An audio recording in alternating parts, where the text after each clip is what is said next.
अभी हम लोग हिस्ट्री का आज का टारगेट कंप्लीट कर लिया। आज है डे 4 में आप देख लेंगे यहाँ पे आई बटन पे टैप करके आज का शेड्यूल क्या है, ठीक है, उसके अनुसार आप कंप्लीट करेंगे। अगर आप वैसे ही घटना चक्र फॉलो कर रहे हैं तब ये देख सकते हैं। आज हम लोग पढ़ेंगे चैप्टर शासन पर डालिए, फिर इसके बाद एक और चैप्टर हम लोग ऐड करेंगे। 2 चैप्टर आज का टारगेट है। निम्नलिखित में से कौन सा राज्य शब्द को सर्वोत्तम रूप से परिभाषित करता है? स्पष्ट करा, व्यक्तियों का एक समुदाय जो बिना किसी बाह्य नियंत्रण के एक निश्चित भूभाग में अस्थायी रूप से निवास करता है और जिसकी एक संगठित सरकार है।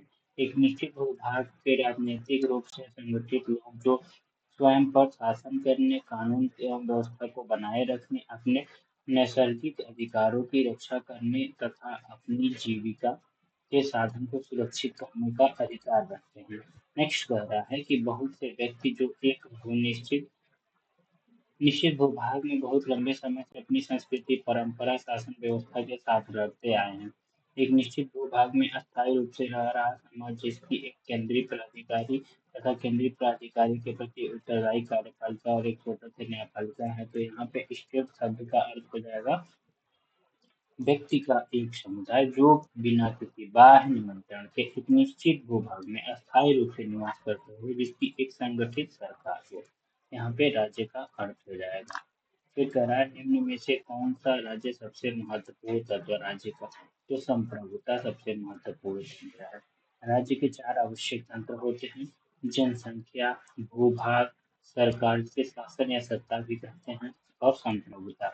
ये 4 तत्व महत्वपूर्ण है। संप्रभुता के बिना कोई राज्य अंतर्राष्ट्रीय दृष्टि से राज्य नहीं कहा जाएगा।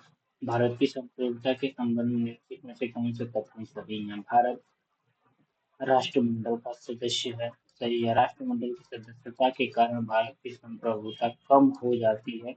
नहीं, बिल्कुल नहीं, ऐसा नहीं है, तो ये गलत हो जाएगा।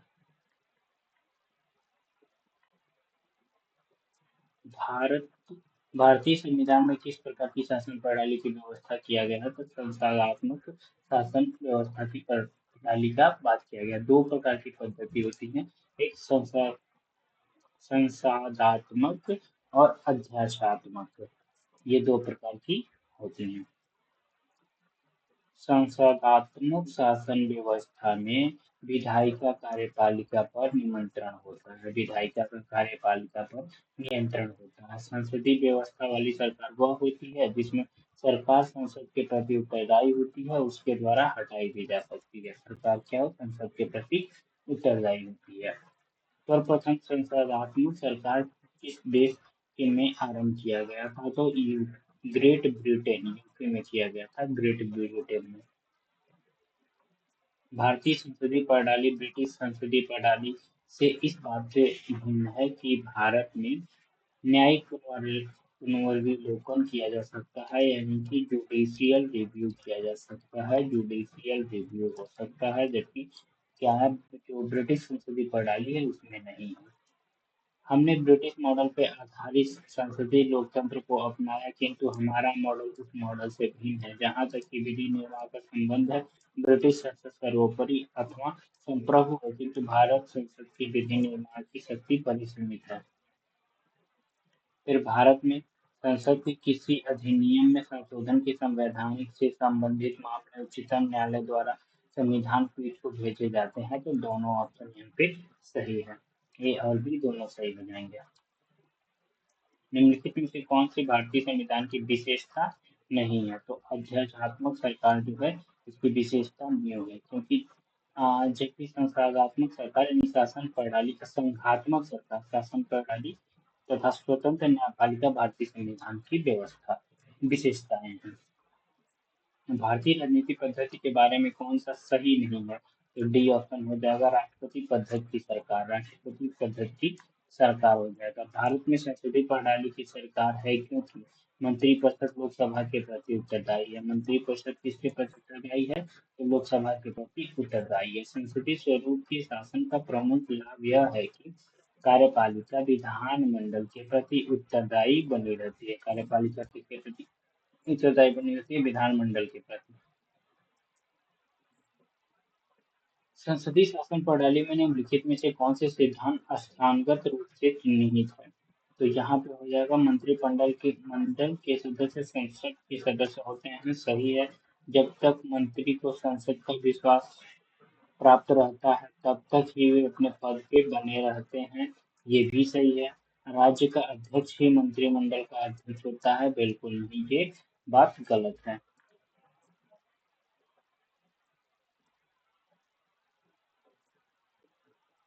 क्योंकि भारत जो राज्य है उसके राज्य का अध्यक्ष राष्ट्रपति होता है, जबकि मंत्रिमंडल की अध्यक्षता कौन करते हैं? प्रधानमंत्री करते हैं। सरकार की संसदीय व्यवस्था के विषय में निम्नलिखित में से कौन सा वक्तव्य जो है वो सही है? उपयुक्त में से कोई नहीं, एक से अधिक, तो देखिए एक से अधिक हो जाएगा। इसमें क्या है कि दो पदों की संसदीय और अध्यक्षीय होता है। भारत में ग्रेट ब्रिटेन का अनुसरण करते हुए संसदीय शासन व्यवस्था को अपनाया गया है, जबकि संसदीय शासन व्यवस्था में व्यवस्थापिका के सदस्य ही कार्यपालिका का गठन करते हैं। ठीक है, तथा कार्यपालिका व्यवस्थापिका के प्रति उत्तरदायी होती है। कार्यपालिका किसके प्रति उत्तरदायी होती है? तो व्यवस्थापिका के। संसाधनिक शासन व्यवस्था में कार्यपालिका विधायिका द्वारा नियोजित होती है तथा न्यायपालिका कार्यपालिका एवं विधायिका के कार्यों की न्यायिक समीक्षा कर सकती है। राष्ट्रपति न्यायपालिका के प्रति जवाबदेह नहीं होता है। तो विकल्प यहाँ पे सही हो जाएगा, इनमें से कोई नहीं, एक से अधिक। जो मंत्रिमंडल स्वरूप की सरकार के अंतर्निहित सिद्धांतों को अभिव्यक्ति करता है, वो है सरकार के जनता के प्रति सामूहिक उत्तरदायित्व को सुनिश्चित करने के लिए संसदीय लोकतंत्र की एक क्रियाविधि। तो सी ऑप्शन करेक्ट हो जाएगा। राष्ट्रपति पद्धति में समस्त कार्यपालिका की शक्ति निहित होती है, किसमें? राष्ट्रपति में निहित होती है। किसमें निहित होता है? राष्ट्रपति में। भारत में राजनीतिक व्यवस्था के मूल लक्षण है, चार ऑप्शन दिए हैं इसमें कि यह एक लोकतांत्रिक गणतंत्र है, इसमें संसाधनिक रूप की सरकार है, सर्वोच्च सत्ता भारत की जनता में निहित है, यह एक एकीकृत शक्ति का प्रावधान है। तो यहाँ पे ये सही हो जाएगा। लोकतांत्रिक गणतंत्र संस्थात्मक रूप से सरकार जनता में निहित, ये हो जाएगा। 19 नंबर क्वेश्चन कर रहा है कि भारत एक लोकतांत्रिक राज्य व्यवस्था है, भारत एक संप्रभुता संपन्न राज्य है, भारत में लोकतांत्रिक समाज है और भारत एक कल्याणकारी राज्य है। तो यहाँ पे हम क्या करेंगे? डी ऑप्शन करेक्ट हो जाएगा, क्योंकि इसमें चारों ऑप्शन सही है। क्या है? चारों ऑप्शन सही है। निम्नलिखित में से कौन सी विशेषता भारतीय राजतंत्र की नहीं नहीं है? सत्तावादी सरकार। केंद्र सरकार और राज्य सरकार को प्राधिकार प्राप्त होता है तो भारतीय संविधान से। केंद्र सरकार और राज्य सरकार के प्राधिकार का स्रोत भारत के संविधान है। संघीय शासन प्रणाली के अनुरूप केंद्र और राज्यों के मध्य विधायी, प्रशासनिक, आर्थिक शक्तियों का विभाजन भारतीय संविधान में किया गया है। संविधान संवैधानिक सरकार का आशय क्या है? तो कोई सरकार जो संविधान की सीमाओं से परिबद्ध हो उसे ही संवैधानिक सरकार कहते हैं। निम्नलिखित में से आपको बताना है कौन सा विचार सही है। यह एक लोकतांत्रिक देश है, भारत लोकतांत्रिक देश है, भारत का अपना एक संविधान है, तो ए आर दोनों सही है, बट आर ए की व्याख्या नहीं करता है। निम्न में से कौन सुशासन की विशेषता नहीं है? तो लाल फीता शाही। लाल फीता जो है वो सुशासन की व्यवस्था नहीं है। लाल फीता शाही जो है वो सुशासन की व्यवस्था नहीं है, जबकि हिस्सेदारी, जवाबदेही, पारदर्शिता, कानून का नियम, सर्वसम्मति से निर्णय लेना, दक्षता और प्रभावशीलता आदि सुशासन की क्या है? व्यवस्थाएं हैं, विशेषताएं हैं। कल्याणकारी राज्य की उद्देश्य क्या है? तो कमजोर वर्गों के कल्याण का प्रबंधन करना।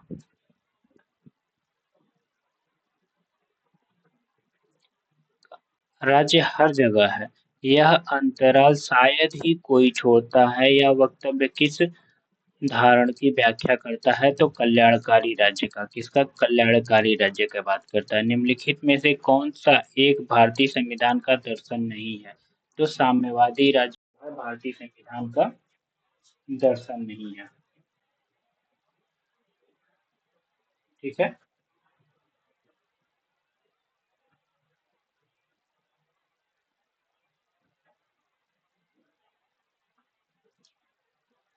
अब आगे चलते हैं। निम्नलिखित में से कौन सा सही है? भारतीय संविधान अध्यादेशात्मक है। भारत एक नाम मात्र का राजतंत्र है। भारत एक कुलीन तंत्र है। भारत एक संसदात्मक प्रजातंत्र है। तो डी ऑप्शन सही हो जाएगा। भारत में राजनीतिक सत्ता का प्रमुख स्रोत क्या है? तो जनता। प्रमुख स्रोत जनता। निम्नलिखित में से कौन एक आध्यात्मिक शासन प्रणाली की आधारभूत तत्व है? तो एकल कार्यपालिका। एकल कार्यपालिका है।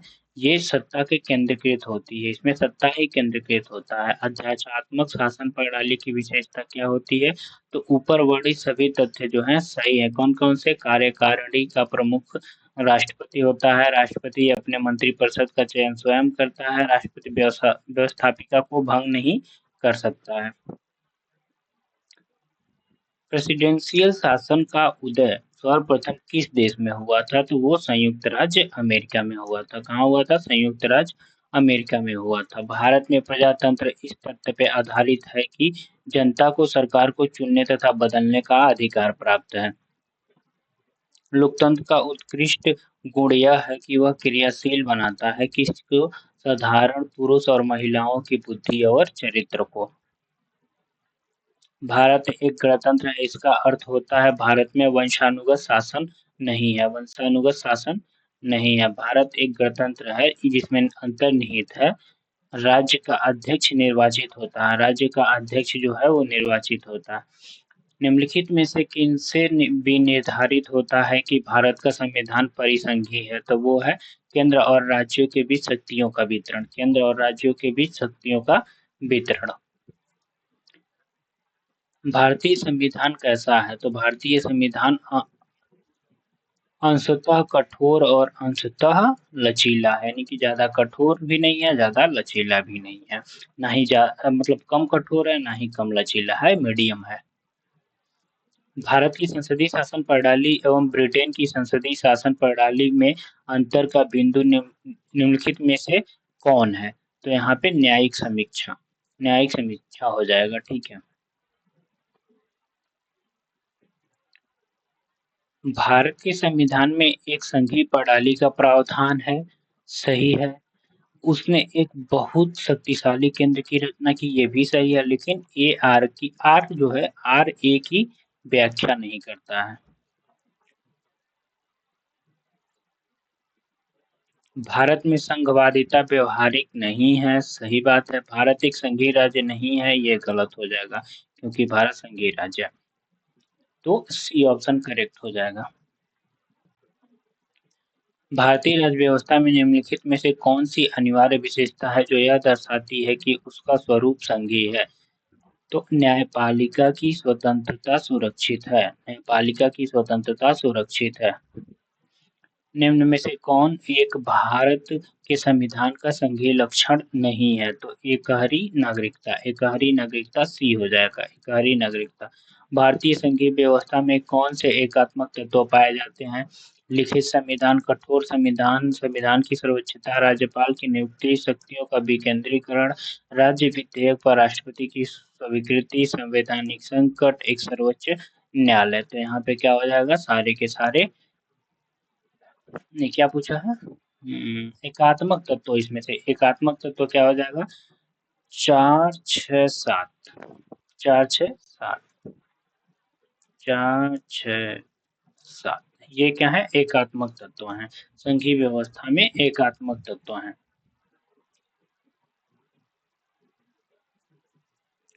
फिर कह रहा है इसमें संघीय व्यवस्था में एकात्मक तत्व कौन है? तो अभी हम लोग देखेंगे राज्यपाल की नियुक्ति। ठीक है। 4 राज्यपाल की नियुक्ति।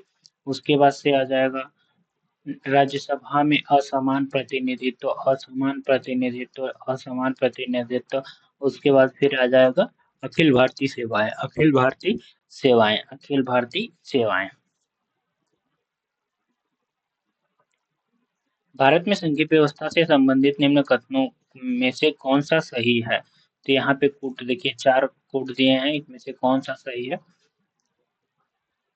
भारतीय शासन संविधान शासन की मूल संरचना के लिए एक संघीय व्यवस्था का प्रस्तावना करता है। सही एकात्मक झुकाव का उसमें सशक्त मिश्रण है। ठीक है, तो ये भी सही है। दोनों संघ तथा राज्य विधायिकाएं प्रभुत्व संपन्न है नहीं। विधायिका वित्तीय एवं न्यायिक शक्ति संघ तथा उसकी इकाई के मध्य विभाजित कर दी गई है, ये भी गलत हो जाएगा। अब कह रहा है भारत का राष्ट्रपति परोक्षतः निर्वाचित होता है, तो सही है। भारत के संसदीय प्रणाली को गणतंत्रवाद के साथ जोड़ा जाता है, सही है। आर जो है ए का व्याख्या भी करता है। परोक्षतः मतलब अप्रत्यक्ष रूप से। राजनीतिक दल लोकतंत्र के जीवन रक्त हैं। लोग खराब शासन के लिए सामान्यतः राजनीतिक दलों को कोसते हैं, तो ये सही है। आर ए का सही मतलब स्पष्टीकरण भी कर रहा है। भारत में दल विहीन प्रजातंत्र किसने प्रस्तावित किया था? तो महात्मा गांधी और जयप्रकाश नारायण। महात्मा गांधी और जयप्रकाश नारायण दोनों लोग किए थे। भारत की संघात्मक संरचना का मुख्य उद्देश्य इसकी बहुआयामी विविधताओं में से एक राष्ट्र का निर्माण करना और राष्ट्रीय एकता को संरक्षित करना था।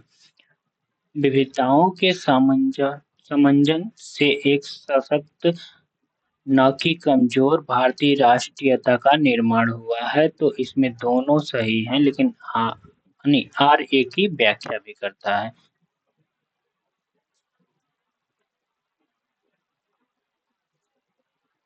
भारतीय राजनीतिक व्यवस्था की प्रकृति में निरंतरता एवं परिवर्तन के तत्व मूर्त रूप से पाए जाते हैं, सही है। भारतीय राजनीतिक व्यवस्था में निम्न राजनीतिक कार्यशैली जैसे आधुनिक शैली, परंपरागत शैली, संत शैली के तत्व समाहित है, तो ये भी सही है।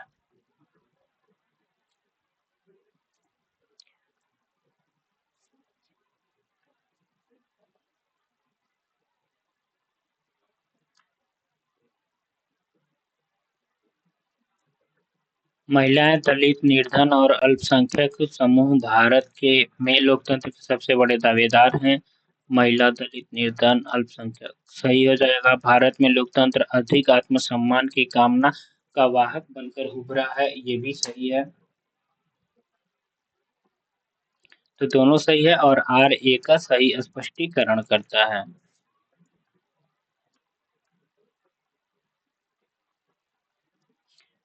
भारतीय संविधान के बृहद होने के कारण है। तो कारण क्या है यहाँ पे देखिए, भारतीय संविधान विश्व का सबसे विस्तृत संविधान है। इसके बृहद होने का एक ही कारण नहीं हो सकता, इसलिए इस ऑप्शन को सही कोई एक ट्रिक कर पाना काफी मुश्किल है। बहुत बल्कि उपयुक्त सभी कारणों से संविधान का स्वरूप बृहदाकार हो गया है इन सभी से। अतः सभी विकल्पों में कोई एक सत्य नहीं है, बल्कि सभी के सभी सत्य हैं, चारों सत्य हो जाएंगे। निम्नलिखित में से कौन सा कथन सत्य है? तो संयुक्त राज्य अमेरिका में सरकार का संघीय प्रणाली है, सही है।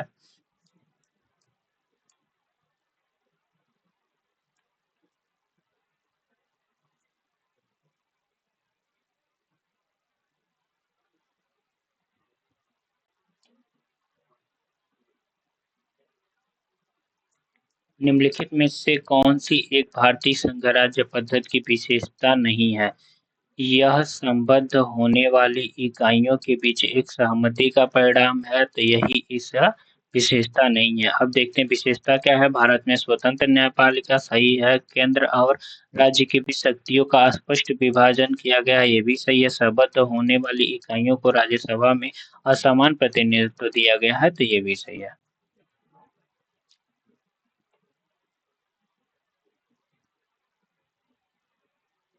भारतीय संघात्मक व्यवस्था को अर्ध संघात्मक कहा जा सकता है, तो बिल्कुल कहा जा सकता है। भारत में एक स्वतंत्र न्यायपालिका है जिसे न्यायिक पुनरीक्षण का अधिकार है, सही है। लेकिन आर जो है ए का सही व्याख्या नहीं करता है। भारतीय संविधान अर्ध संघात्मक है, तो ये क्या है, सही हो जाएगा। भारतीय संविधान न तो संघात्मक है न ही एकात्मक है, ये भी सही है। तो यानी कि आर जो है ए का सही व्याख्या कर रहा है।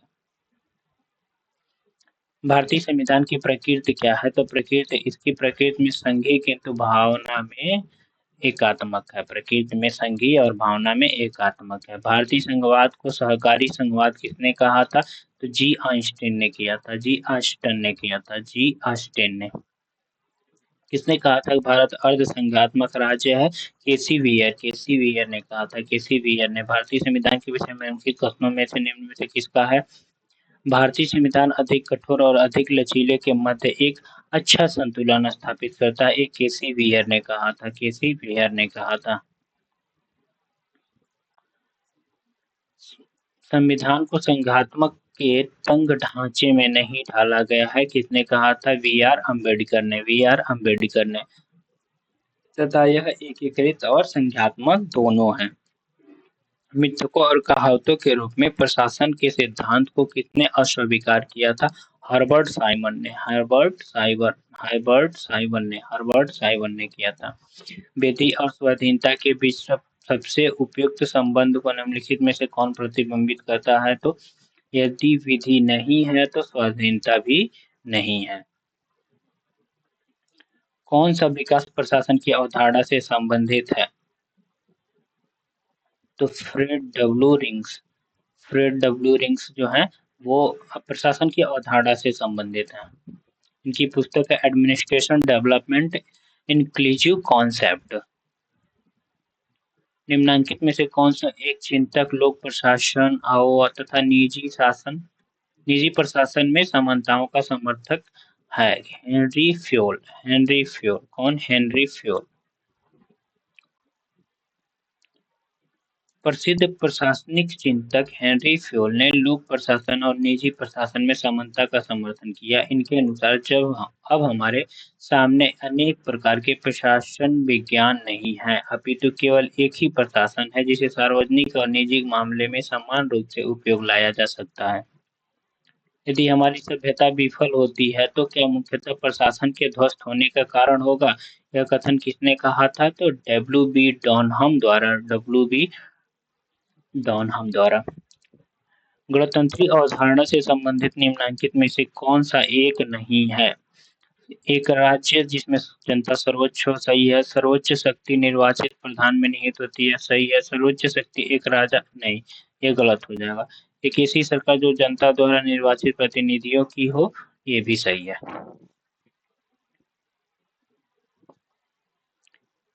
विधि के शासन के प्रमुख लक्षण माने गए हैं तो शक्तियों का परिसीमन, सही है। विधि के समक्ष समानता, सही है। सरकार के प्रति जन उत्तरदायित्व, गलत है। स्वतंत्रता और नागरिकता का अधिकार, सही है।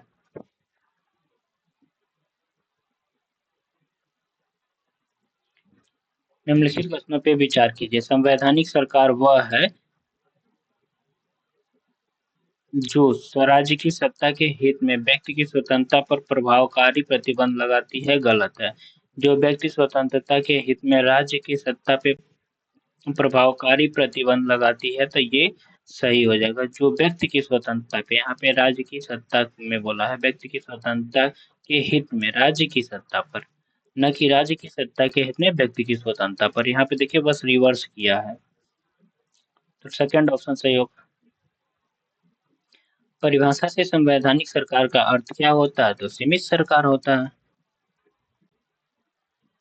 राज्य व्यवस्था के संदर्भ में निम्नलिखित में से किस एक को आप स्वतंत्रता की सर्वाधिक उपयुक्त व्याख्या के रूप में स्वीकार करेंगे?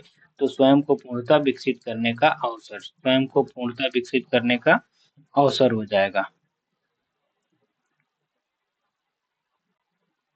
समाज में समानता होने का एक निहितार्थ यह है कि उसमें विशेषाधिकारों का अभाव है। किसका?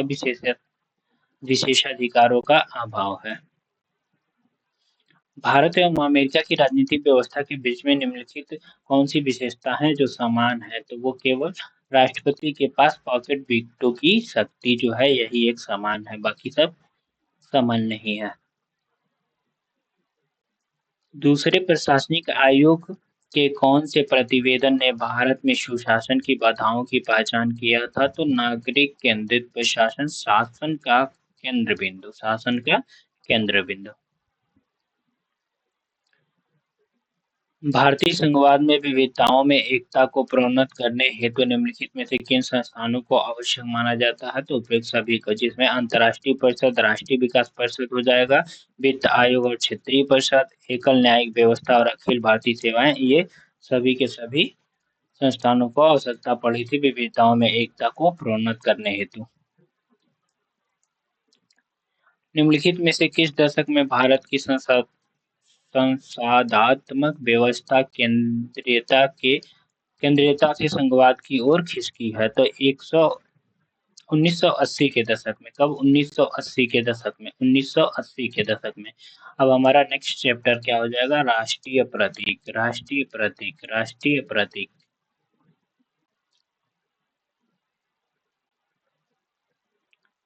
किस वर्ष जन गण मन को भारतीय राष्ट्रगान के रूप में अपनाया गया था? 1950 ईस्वी में। 24 जनवरी 1950 ईस्वी में। 24 जनवरी 1950 ईस्वी में। संपूर्ण राष्ट्रगान को गाने में समय 52 सेकंड लगता है, तो यहाँ पे 52 सेकंड हो जाएगा। भारत शासन द्वारा राजकीय चिन्ह कब से अंगीकृत एडॉप्ट किया गया था? तो 26 जनवरी 1950 ईस्वी को। यह सारनाथ वाराणसी स्थित अशोक के स्तंभ के शीर्ष की अनुकीर्ति है। भारत की संविधान सभा में राष्ट्रीय ध्वज को सर्वप्रथम कब स्वीकार किया गया था? तो 22 जुलाई 1947। 22 जुलाई 22 जुलाई 1947 ईस्वी को। 22 जुलाई 22 जुलाई 22 जुलाई 1947। 1947। 1947। निम्नलिखित कथनों पर विचार करना है। भारत की संविधान सभा ने राष्ट्रीय ध्वज का प्रारूप 22 जुलाई 1947 को अपनाया था, तो सही है। राष्ट्रीय ध्वज के बीच में 21 क्या कर रहा है? राष्ट्रीय ध्वज के चक्र के बीच में 21 तीलियां हैं, तो नहीं, गलत है। राष्ट्रीय ध्वज की चौड़ाई लंबाई का अनुपात 3 संबंधित 4 है, ये भी गलत है। ठीक है, क्योंकि देखिए इसके अनुपात 3 संबंधित 2 है। ठीक है, और 24 तीलियां हैं, न कि 21 तीलियां हैं। भारत की संविधान सभा में निम्नलिखित में से किस तिथि को राष्ट्रीय ध्वज को अपनाया गया था? 22 जुलाई 1947 ईस्वी को। राष्ट्रीय ध्वज के प्रारूप को किस दिन स्वीकार किया गया था? 22 जुलाई 1947 ईस्वी को। भारत का राष्ट्रीय पशु है तो बाघ राष्ट्रीय पशु है, जिसे पैंथरा टाइग्रिस कहते हैं। देश में बाघों की घटती संख्या को देखते हुए अप्रैल 1973 ईस्वी में बाघ परियोजना का शुरू किया गया था। भारत का राष्ट्रीय पुष्प कौन सा है? तो कमल है, कमल। कमल राष्ट्रीय पुष्प है जो भारतीय संस्कृति का प्रतीक है। इसका वैज्ञानिक नाम नेलम्बो न्यूसिफरा सीफ्रा नेलम्बो न्यूसिफरा है। और भारत का राष्ट्रीय पक्षी क्या है? तो मोर। राष्ट्रीय पक्षी मोर है, जिसका वैज्ञानिक नाम है पाओ क्रिस्टेटस। राष्ट्रीय वृक्ष क्या है? बरगद है। राष्ट्रीय पुष्प क्या है? कमल हो जाएगा। राष्ट्रीय फल आम। राष्ट्रीय वाक्य सत्यमेव जयते, जो सारनाथ वाराणसी स्थित अशोक स्तंभ से लिया गया। भारतीय राष्ट्रीय ध्वज में चक्र किसका प्रतीक है? तो चक्र न्याय का प्रतीक है। किसका प्रतीक है? न्याय का प्रतीक है। भारतीय राष्ट्रीय ध्वज में सफेद पट्टी के बीच में नीले रंग का चक्र है, जिसका प्रारूप सारनाथ के अशोक के सिंह स्तंभ पर बने चक्र से लिया गया है, जिसमें 24 तिल्लियां और तिल्लियां या आरे हैं। ये न्याय के प्रतीक है। भारतीय राष्ट्रीय ध्वज में आरों की संख्या कितनी है? 24 है। राष्ट्रीय पंचांग के संबंध में निम्नलिखित कथनों में से कौन सा सही है? भारतीय राष्ट्रीय पंचांग विक्रम संवत पर आधारित है, तो नहीं। राष्ट्रीय पंचांग को 26 जनवरी 1950 को अपनाया गया था, तो नहीं, क्योंकि भारत की जो राष्ट्रीय पंचांग है वो ग्रेगोरियन कैलेंडर के साथ साथ देश भर के लिए शक संवत पर आधारित है, न कि विक्रम संवत पे। राष्ट्रीय पंचांग का पहला महीना चैत है। यह सामान्य वर्ष में 365 दिन का होता है। 22 मार्च 1957 ईस्वी को अपनाया गया था। चैत का पहला दिन सामान्यतः 22 मार्च को और अधिवर्ष में 21 मार्च को पड़ता है। तो यहाँ पे हमारा डे 4 कंप्लीट हो गया। अब मिलेंगे डे 5 में, तब तक के लिए बाय बाय, टेक केयर।